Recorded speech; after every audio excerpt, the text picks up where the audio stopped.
Olá, estamos começando mais uma videoaula. A videoaula de hoje o assunto, o tema é bacias hidrográficas. Na aula de hoje a gente vai fazer o seguinte: primeiro a gente vai fazer uma visão geral, um aspecto geral sobre as características das bacias hidrográficas, e num segundo momento nós vamos entrar nas bacias hidrográficas propriamente ditas, né? As bacias hidrográficas propriamente ditas que a gente tem aqui dentro do Brasil, tudo bem? Então a gente vai fazer essa separação aí. Bom, a primeira coisa que eu gostaria de analisar nesse assunto é esse esquema que está aqui do lado, né? Esse esquema que está aqui do lado, aonde você está vendo, vou ampliar o esquema, gente, vou ampliar o esquema, tá? Vou me colocar aqui embaixo. Você está vendo aí um esquema do que seria uma possível bacia hidrográfica, tá? Então você está olhando aí o esquema do que poderia ser uma bacia hidrográfica. E aí eu queria que você acompanhasse comigo algumas nomenclaturas que seriam assim mais importantes sobre essa bacia hidrográfica. Então vamos lá. Primeiro, quando você olha lá em cima, né? Quando você olha aqui nessa parte aqui, ó, né? Aqui, parte alta, você está vendo a nascente do rio, o alto curso, tá? Gente, quando a gente vai falar sobre nascente, uma terminologia que a gente usa sobre nascente é que o rio nasce também a montante. Então, uma terminologia que a gente vai achar aí sobre esse tema da nascente é que a nascente fica a montante. Então, a nascente do rio está a montante do rio, que seria a parte mais alta. Vamos lembrar de uma coisa básica, de uma coisa essencial. O rio sempre vai nascer na parte mais alta e vai desaguar na parte mais baixa, tá? Essa é uma característica geral da hidrografia. O rio sempre vai nascer na parte mais alta e vai desaguar na parte mais baixa. Então, aonde está a nascente está a montante do rio, tá? Em contrapartida, quando a gente vai falar da parte mais baixa, a parte mais baixa é essa. Deixa eu aproximar mais a câmera para você conseguir ver. O chamado baixo curso, né? O alto curso lá em cima, a nascente. E agora o baixo curso aqui embaixo, aonde o rio está desaguando no mar, tá? A gente está vendo a sua foz, a jusante. Então, vamos colocar a câmera aqui. Lá em cima, a nascente, montante. Aqui embaixo, a foz, jusante. Então, quando ele for falar de nascente e foz, ele está falando de montante e ele está falando de jusante. O alto curso e o baixo curso do rio. São terminologias que você pode encontrar dentro da discussão sobre hidrografia, e na construção de um texto sobre isso, você vai conseguir se resolver com facilidade sabendo dessas terminologias.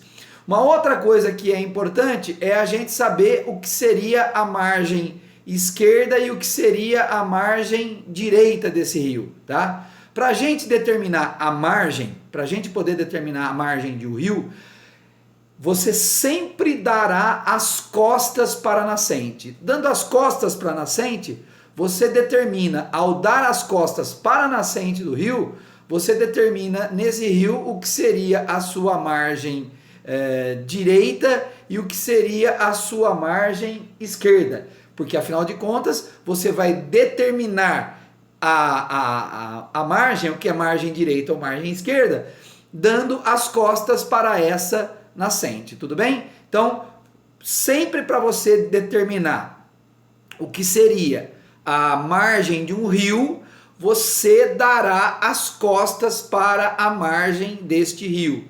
Dando as costas para a margem desse rio, você determina o que é margem direita e margem esquerda, tudo bem? Inclusive a gente está olhando nesse esquema aqui essas determinações de margem, tudo bem? Tá? Então, margem esquerda e margem direita é determinada dessa forma. Tudo bem, gente? Uma outra informação que seria importante a gente passar para vocês aqui seria o seguinte: alto curso lá em cima, baixo curso aqui embaixo, e na parte intermediária você vai ver aqui a determinação, o que seria o médio curso, que seria o meio, tá? Alto curso, médio curso, baixo curso, nascente, montante, foz, jusante. Tudo bem, gente? Nomes que você não pode esquecer. Determinação de margem. Dá-se as costas para a nascente e dessa maneira, ao se dar as costas para a nascente, se determina a margem do rio. Margem direita, margem esquerda. Tudo bem? Tá joia? É assim que a gente determina essa nomenclatura. Gente, isso é fundamental, isso é mega importante para os vestibulares, tá bom? Bom, vamos diminuir aqui, vamos voltar à normalidade, vamos para um outro tema. Bom, quando eu olho o Brasil, né, quando eu observo o Brasil é um país que tem uma grande quantidade de bacias hidrográficas. O Brasil é um dos países que tem o maior volume de água de superfície do mundo. E aqui do lado você está vendo esta imensa quantidade de bacias hidrográficas. Aliás, as bacias hidrográficas brasileiras, elas têm uma utilidade muito ampla.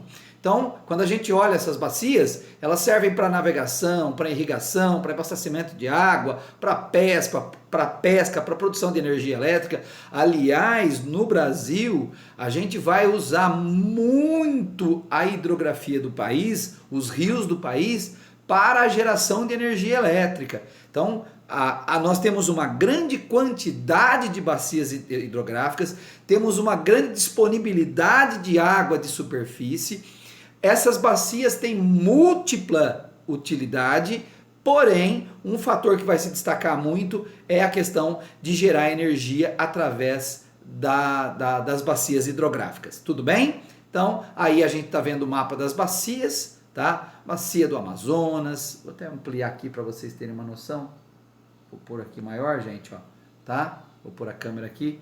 Então você vai ver a bacia do Amazonas, a bacia do Tocantins-Araguaia, a bacia do São Francisco, a bacia Platina. Aliás, gente, a bacia Platina é a junção de 3 rios. É o rio Paraná, o rio Paraguai e o rio Uruguai, tá? Então, bacias importantes no Brasil: Amazonas, Tocantins-Araguaia, São Francisco e Platina. Paraná, Paraguai e Uruguai. Essas são as principais bacias hidrográficas que o Brasil tem. Não são as únicas, mas são as principais bacias hidrográficas. Bom, quando a gente olha essas bacias hidrográficas do Brasil, quais são as características gerais dessas bacias hidrográficas brasileiras? Quando a gente fala sobre as bacias do Brasil, elas têm aí uma característica geral. Qual que seria a sua característica geral? Quando a gente olha o Brasil é dominado pelo clima equatorial, que fica lá na região amazônica, e no restante do Brasil, por uma diversidade de climas tropicais, né? Lembra, a gente tem tropical típico, a gente tem tropical úmido, a gente tem tropical de altitude, a gente tem subtropical, tem tropical semiárido, então tem uma variedade enorme de tropicais. Mas o tropical brasileiro que se destaca é aquele que a gente chama de tropical típico, ou simplesmente tropical, que teria um verão úmido e um inverno seco. Esse é o clima que mais se destaca no Brasil, e é o clima que fica no centro do Brasil. Se você olhar o centro do Brasil, nós temos ali um relevo chamado de Planalto Central. E esse Planalto Central, então, no meio do Brasil tem um Planalto Central, e no meio desse Planalto, e nessa região de Planalto, ela funciona como se fosse um divisor de águas. Então, os rios que dali saem se espalham para várias regiões do Brasil, vão para vários lados do Brasil. Então, o Planalto Central é uma espécie de divisor de águas, porque dali saem as águas para vários lugares do Brasil, para vários outros lugares do país, tá? Então, isso é importante também saber.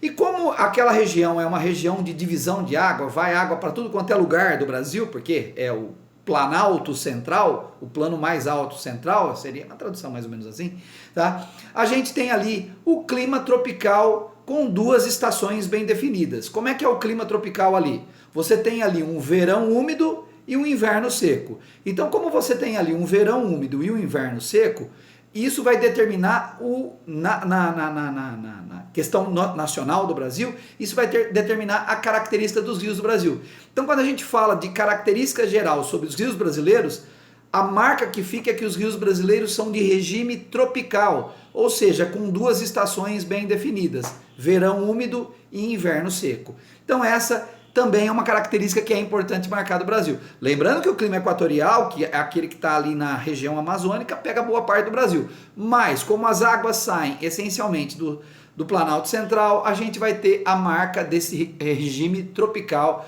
ou seja, 6 meses com chuva, 6 meses sem chuva.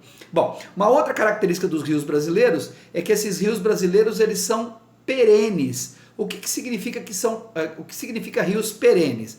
Perene é um rio que corre o ano todo, um rio que não seca, com exceção ali das bacias menores, que são chamadas de secundárias, que tem dentro do Nordeste brasileiro, que ficariam mais sensíveis a essa questão da seca, tá? Mas, se você pegar o principal rio que corta o sertão nordestino, que é o Rio São Francisco, o Rio São Francisco não é um rio que seca, tá? Ele não é um rio que vai secar durante uma temporada. E o motivo é o seguinte, o Rio São Francisco nasce numa região chuvosa, que seria de clima tropical. Então, tropical, 2 estações bem definidas, verão úmido e inverno seco. Então ele tem uma estação chuvosa prolongada na sua cabeceira, na sua nascente, por isso ele não secaria. Então o principal rio que atravessa o sertão nordestino, ele não seca por conta dessa característica de estar nascendo numa região chuvosa que é a região sudeste. O Rio São Francisco nasce em Minas Gerais, por isso ele não passaria por esse problema. Então, quando eu olho os rios brasileiros, eles são na sua quase totalidade, quase todos eles são perenes. Traduzindo, são rios que correm durante todo o ano, com exceção ali de rios menores no sertão nordestino. Não é o caso do São Francisco, que é um rio maior, portanto ele corre o tempo todo. Bom, quanto ao tipo de foz, quando a gente olha os rios brasileiros, qual é o tipo de foz que nós temos dentro do Brasil? Bom, no Brasil predomina uma foz que a gente chama de foz em estuário. O que é foz em estuário? Tá? Então aqui do lado tem um esqueminha, então em cima tem as bacias hidrográficas, as principais, e aqui embaixo você está vendo o rio correndo e ele vai entrar no mar. Você vai ver que ele entra um canal só no mar. Quando entra esse canal só no mar, eu chamo de foz em estuário, ou seja, veio o rio num canal só, a hora que ele foi entrar no mar, entrou um canal só dentro do mar. Isso é foz em estuário. Carlinhos, é importante que eu saiba dessa nomenclatura? Não é importante que você saiba, é fundamental que você saiba dessa nomenclatura. Então, os rios brasileiros, eles têm foz no seu predomínio em estuário. Porém, não é uma totalidade, como não é uma totalidade o perene, não é uma totalidade a questão da foz. Nós temos rios que têm foz em delta. Carlos, o que é foz em delta? Foz em delta é quando vem o rio, tá? O rio vem, e a hora que ele vai entrar no mar, ele se abre em vários canais, como a palma da minha mão. Então, quando o rio vai abrindo em vários canais, eu chamo isso de foz em delta. Delta abre-se em vários canais. Então, os rios do Brasil, nós temos alguns que têm essa característica, tá? Então nós vamos ter o rio Amazonas, que é o rio que está aqui embaixo, você vai perceber, vou até puxar a câmera para você ver, não é bem um delta, mas ele vai abrir aí em poucos canais, não é algo significativo. Então nós teríamos o rio Amazonas, tá? Que teria essa característica, e nós temos o rio Parnaíba, tá? O rio Parnaíba é um rio que uma bacia que faz parte ali do Nordeste, seria uma espécie de bacia secundária. Eu vou botar aqui, tá? E vou ampliar, desculpe. A bacia do Parnaíba seria essa aqui, pessoal, ó. Essa que está destacada aqui, ó. É uma bacia secundária lá do Nordeste brasileiro, tá certo? Aliás, aquelas bacias que você está olhando ali do Nordeste são bacias secundárias, assim como essas bacias que estão margeando aqui o Atlântico também são bacias secundárias, tá? Então, quando eu olho aquela bacia, ela é uma bacia que apresenta esse tipo de foz. Tudo bem, gente? É uma bacia que apresenta esse tipo de foz. Então, o rio Amazonas e o rio Parnaíba, ali do Nordeste brasileiro, teriam isso aí. E agora, aquilo que eu tenho como uma grande marca do Brasil, como uma grande característica do Brasil. Como são os rios brasileiros com relação ao seu relevo, ao seu regime de relevo? O Brasil tem um predomínio de relevo de planalto. Então, quando eu olho para o Brasil, predomina no Brasil um relevo de planalto. Ou seja, o Brasil tem, na sua maioria, terrenos planálticos, né? Independente do autor que você esteja vendo, você vai ver lá um grande número de planaltos. E como os rios brasileiros seguem o regime do relevo, e o Brasil é um país caracterizado por ser de planalto, os rios brasileiros, na sua maioria, são rios de planalto, se deslocam numa superfície de planalto. O que é que significa isso, pessoal? Significa que ao se deslocar em superfície de planalto, eles têm queda de água. E ao ter queda de água, eles são rios ideais para gerar energia, porque são rios que têm cachoeira, encachoeirados. Então, como tem cachoeira, tem desnível, tem queda d'água, é legal ali montar uma hidrelétrica e é legal ali produzir energia elétrica. É uma outra característica muito importante do Brasil. Aliás, o Brasil, em termos mundiais, e por ter uma imensa bacia hidrográfica, né? Tanto de rios primários como tanto de bacias primárias como secundárias, e essa grande disponibilidade de água e ter rios nessa característica de planalto, o Brasil gera uma grande quantidade de energia via rio, via água. Isso é uma facilidade que o Brasil tem por conta dos rios que tem cachoeira, tudo bem? Bom, com relação ao regime dos rios, tá? O regime dos rios, a gente tem o regime pluvial, né? Que seria os rios de chuva, glacial, que seria de neve, e misto, que seria das duas formas. No Brasil, a gente vai perceber que nós temos um predomínio de rios que se formam por causa da chuva, né? Do regime chamado pluvial. Aliás, gente, deixa eu fazer um comentário. Eu vou colocar esse comentário aqui agora nos tipos de rios, né? Nesse regime dos rios. Quando você pega um rio que tem muita curva, como esse que você está vendo aqui embaixo, tá? Que é o do meio aqui, tá certo? O chamado do meio. Quando a gente olha isso aí, esse rio cheio de muitas curvas, as curvas de um rio são chamadas de meandros. Então, quando você estiver estudando hidrografia e pegar em hidrografia a palavra meandros, meandro significa um rio com muita curva, tudo bem? Bom, então nós temos os regimes de rio, tá certo? Pluvial, fluvial e nival, tá certo? Bom, pluvial, glacial ou nival e o misto, tá? Então esses são os tipos de regime. Pluvial, tá? É aquele que necessitam de chuvas para manter suas águas, que é o caso do Brasil.